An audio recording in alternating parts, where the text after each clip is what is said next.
Referee no fair, জালিম জুলম।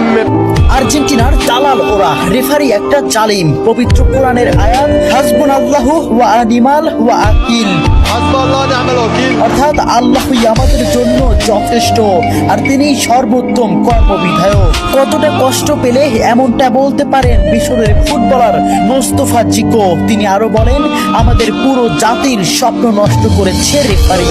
আর্জেন্টিনার দালাল ওরা, রেফারি একটা দেশের পুরো পরিশ্রমকে এক নিমিষেই নষ্ট করে দিলেন।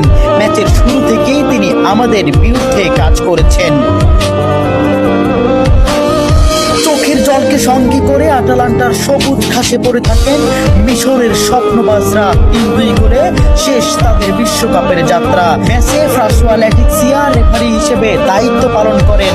মিশরের একটি গোল বাতিলের পাশাপাশি ম্যাচের শেষ মুহূর্তে মোহাম্মদ সালার একটি ট্যাকেলও এড়িয়ে যান তিনি। দেখার প্রয়োজনও করেননি VAR। জানিয়ে রীতিমতো তুলপাড় ফুটবল বিশ্ব। ওই কাউন্টার অ্যাটাকে গোল করে আর্জেন্টিনাকে এগিয়ে দেন অ্যানজো। শেষ পর্যন্ত মিশর হৃদয় ভাঙ্গা হারকে সঙ্গী করে মাঠ ছাড়ে।